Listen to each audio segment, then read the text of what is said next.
Do you have a lot of unanimous decisions these days, or they don't get that much attention? And do you really have a lot of 5-4 decisions, and they get all the attention, it seems? But is that where the court really has its arguments with each other, the 5-4 decisions? And no, not necessarily. What you read about are the ones that the press thinks the public will be interested in, which usually has a political or a social content.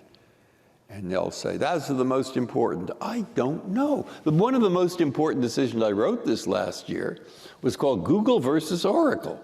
Right.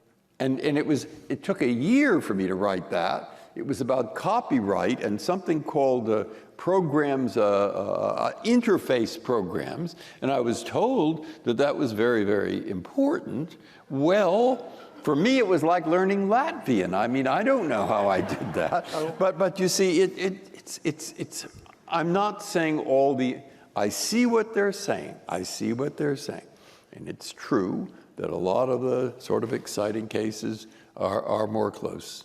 But do the justices, let's suppose you have a decision, it's 5-4, and one justice kind of go to another justice's chambers and say, you know, your argument isn't so good, and maybe you should do something different, or is everything just done by memos and writing? You don't have people going down the hall and saying, let's have lunch together, and maybe I can persuade you my position is better than yours. Does that ever happen?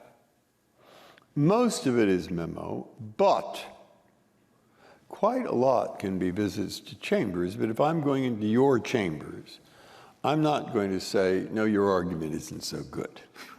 This would not be a helpful way to start the conversation.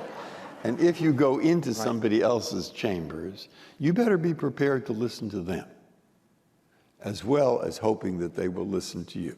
And then you try to see, and that's what I learned in the Senate, that's what you try to see is, where is there some common ground?